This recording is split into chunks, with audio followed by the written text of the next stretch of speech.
Diz assim: interrogado pelos fariseus sobre quando viria o reino de Deus, Jesus lhe respondeu: não vem o reino de Deus com visível aparência, nem dirão ei-lo aqui ou ei-lo lá, porque o reino de Deus está dentro de vós.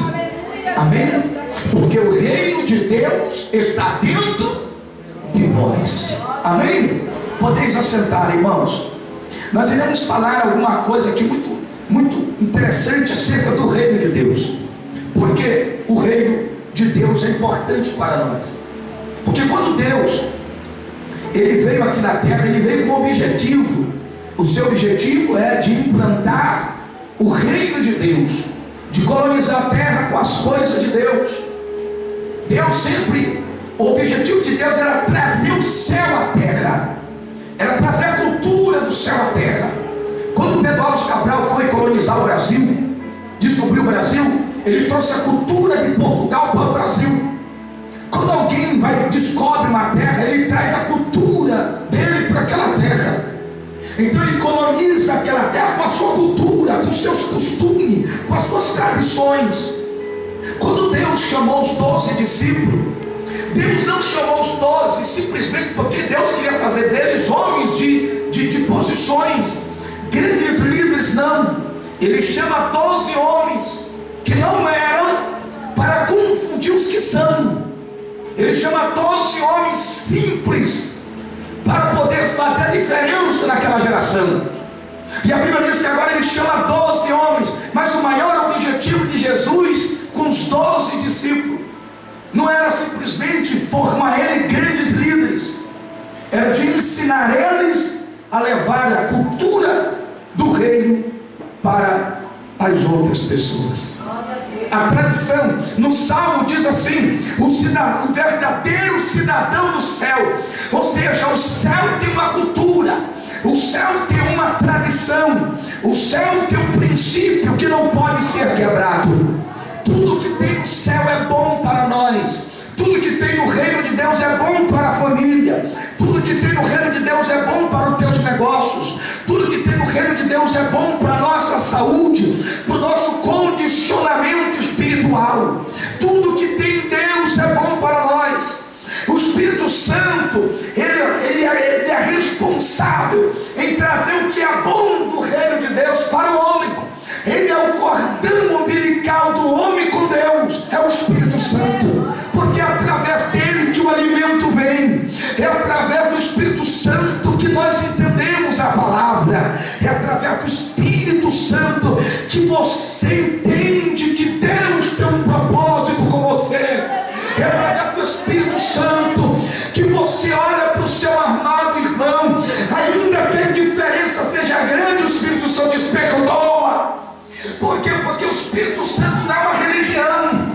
O Espírito Santo não é uma religião, irmão. Porque a religião, ela levanta pessoas em sacrifício. Eles se matam, eles se retalham, eles criticam, eles brigam, eles falam, eles espancam. Porque a religião não é boa para nós. Mas o que é do reino de Deus alimenta a alma do homem para que ele possa servir a Deus com paz. Porque o próprio Jesus falou que enquanto nós estivermos aqui, aflições sofreremos, mas era para ter bom ânimo, porque ele estaria conosco todos os dias até a consumação do século. Quando Deus ele fala do reino, ele fala de algo maravilhoso. O reino de Deus é algo maravilhoso. Isso é importante. A Bíblia diz que os fariseus, o que eram os fariseus? Os fariseus eram um grupo religioso da época de Jesus. Os fariseus e os saduceus. Enquanto os fariseus, por que eles eram fariseus? Porque o fariseu era aquele grupo que acreditava em demônios. Nós também acreditamos que demônios existem, sim ou não? Os fariseus acreditavam que demônios existiam. Os fariseus acreditavam no Espírito de Deus. Nós também acreditamos, sim ou não? Os fariseus acreditavam na ressurreição dos mortos. Também nós acreditamos. Os fariseus acreditavam em tudo que nós acreditamos hoje. Se nós for colocar entre eles e nós, não tem diferença, porque o que eles acreditam, nós também acreditamos. Eles acreditam em Jesus, o Messias. Eles acreditam no Messias como nós também. A diferença é que eles não creem que Jesus é o Messias, mas eles esperam o Messias. Nós, entre eles e nós acreditamos que Cristo é o Messias. Nós confiamos nisso. Agora o saduceu era oposto aos fariseus. Enquanto os fariseus acreditavam em demônios, os saduceus não acreditavam na existência de demônios. Enquanto os fariseus acreditavam em pecado, na morte, os saduceus não acreditavam. Não existe pecado. Não existe pecado. Eles eram opostos. Então eram duas religiões que lutavam contra Jesus. E agora Jesus, ele vem e eles interrogam a Jesus dizendo: quando vem o teu reino? Porque quando Jesus nasceu, a notícia era que nasceu agora o rei dos judeus. E Herodes era rei em Jerusalém. Ele era rei da época. E era uma ameaça, porque Herodes foi colocado como rei por um objetivo humano. Quando agora eles falam que nasceu o rei dos judeus, ele lança decreto para matar o verdadeiro rei. Por isso que Apocalipse diz que Jesus, ele é rei dos reis e senhor dos senhores, porque ele é acima de todos os líderes, ele é acima de todos os reis, de todos os senhores. Jesus está acima de todos. A Bíblia fala que ele manda lançar o decreto para matar todas as crianças. E Jesus, eles não conseguiram, porque Jesus foi levado para outra parte, foi escondido por Deus. Quando esconde Jesus agora, com 12 anos já grande, ele se apresenta dentro do templo, ensinando aqueles líderes que acreditavam em tudo isso, mas não acreditavam que ele era o Filho de Deus. Jesus dentro do templo, ensinando que o reino de Deus está próximo. Porque Jesus dizia que o reino está próximo. Ele não estava falando que o reino dele viria, como uma cidade, magnífica. Não, ele estava dizendo que ele era o reino de Deus na terra. Ele era o próprio reino. Ele chegou a dizer aos discípulos: o reino de Deus não vem de visível aparência. Você não vai ver dizendo: olha ele ali, olha ele acolá. Não, porque o reino está dentro de nós. Quando você aceita Jesus como Salvador, ele implanta dentro de você o reino. E agora, este reino que ele implantou dentro de você é governado por ele. Se Deus implantou o reino dentro de você, então é ele que governa você. A Bíblia diz que na tua fraqueza ele é a tua força, na tua dor ele é a tua alegria. Quando você pensa que está fraco, ele te faz forte. Glória a Deus. Por causa do reino que foi implantado dentro de nós.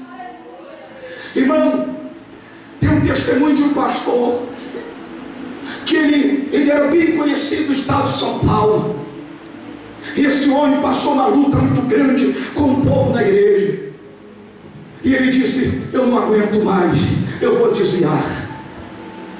Quem tem o reino de Deus marcado, quem tem o reino de Deus é marcado pelo reino de Deus. Deixa eu te falar uma coisa: e quem é marcado pelo reino, não presta nem para desviar. Você sabia disso? Quem tem a marca de Deus, irmão, ele não serve nem para desviar, porque não dá certo. Por quê? Porque quem tem a marca de Deus, irmão, é diferente. A Bíblia diz que esse pastor, ele disse: eu vou desviar, não aguento mais. E parou de ir para a igreja, entregou a igreja. E um dia ele colocou uma roupa diferente, colocou uma calça preta, uma camisa diferente. Tinha uma ovelha daquela igreja que estava desviada também, e ela estava lá naquela boate. E o pastor disse: eu vou num lugar diferente. E ele foi para a boate. Quando ele chegou lá, aquelas luzes escuras e aquele jogo de luz, e ele andando no meio daquele povo para tomar uma. Quando ele olha, ele vê aquela moça bonita, ele começa a olhar para ela, ele começa a olhar, ele começa a chamar ela, e ela sai de lá dizendo: é o meu pastor, ele veio me buscar, ele veio atrás de mim.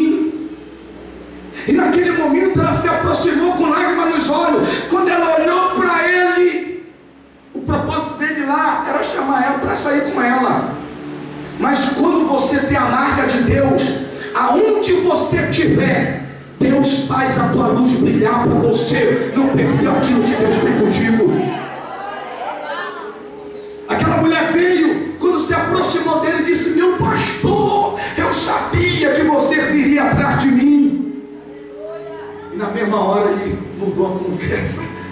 Falou: eu senti no meu coração de vir, que eu sabia que você estava aqui. Por quê?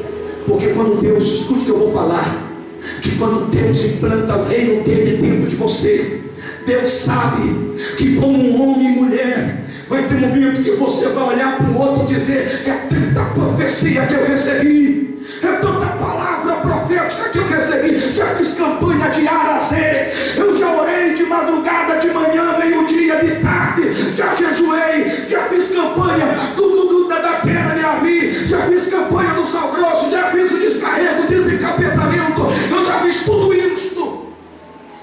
Eu já fiz tanta coisa. Ele sabe que vai ter dia que você vai levantar e você vai dizer: hoje eu não vou para a igreja, hoje eu estou desgostosa, hoje eu estou desgostoso, eu não vou.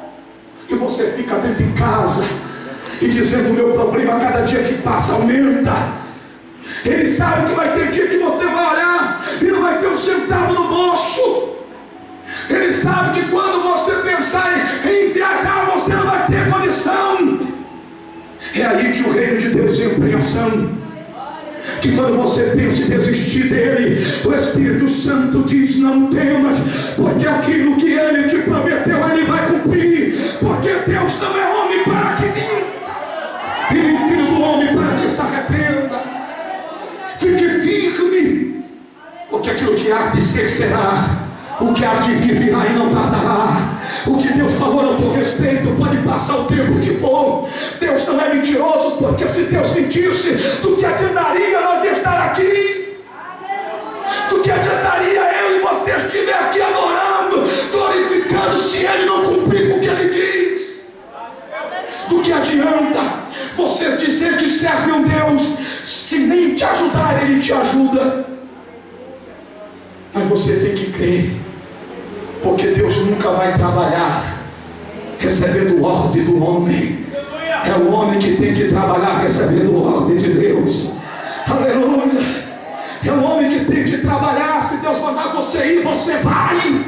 Se Deus mandar você glorificar, glorifique. Se Deus mandar você parar, pare. Mas nunca se rebele com Deus.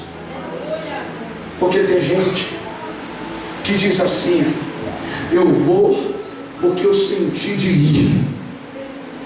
Esquece de perguntar a Deus: tu sentiu também? Porque se Deus não sentiu, tu sentiu? Então espera mais um pouco, ora, porque quando Deus sente, você recebe igual a água. Sabe o que é que eu entendo, irmão? Como é que o Espírito Santo age? Uma cidade, para gerar energia para toda a cidade, tem que ter uma, como é que fala? Uma barreira, né? Das águas, né? Como é que fala o nome disso? Uma barragem. Uma barragem. Muitas águas, é ou não é? E as águas vão ali, e ali o processo de gerar energia para toda aquela cidade. Quebrou a barragem, acabou a energia. O Espírito Santo é assim. No dia que você entender que o Espírito Santo é a força do cristão para vencer, você nunca deixa a tristeza invadir tua alma. Você nunca deixa o inimigo. Eu sei que tudo que passamos dói. É ou não é? Mas para crescer tem que ter dor. Ninguém cresce sem dor. Quando você pega uma criança e tudo que a criança faz, você, não, meu filhinho, aí o pai diz, menino, fica de joelho, não deixa ele não, ele é criança. Aí você vai passando a mão, você vai amolando o menino, a menina vai crescendo toda para lá. Aí você fala, vai ter um momento que ela não está nem aí. Aí você grita de novo, está nem aí. A terça não está nem aí, porque sabe que você, que ela ganhou, porque a criança tem o poder de persuadir. Tem ou não tem? Tem pessoas que dizem assim, ó. Tem pessoas que dizem assim, irmão, criança não mente. Não mentia na nossa época lá atrás, que o negócio era forte, sim ou não? Naquela época lá, se mentisse, era um banho de ortiga e uma surra de cansanção. Não era? O pai batia só no olho, o menino já saía já gritando. Hoje, essas crianças de hoje, o pai está dizendo assim, olha, é o seguinte, amanhã eu te pago. Não, pois você tem dinheiro, eu vi dinheiro na tua carteira. É assim ou não é? Aí toca o telefone, ou o pai pega o menino, vamos dar um passeio, moleque. Aí ele sai, chega lá na padaria, ou lá nos amigos, aí aparece uma amiga, aí ele fica conversando, tá, o menino fica só de olho. Chega em casa, a mãe diz assim, você estava onde com o seu pai? Mas no lugar ali, meu pai pegou na mão de uma mulher e beijou o rosto dela. É assim, não é? Essas crianças de hoje, elas mentem. Eu já vi família brigar, porque o pai às vezes diz assim, mas o menino não vai mentir, mente. Então, a oração do reino, ela tem que ser constante, porque o mal está influenciando as nossas crianças.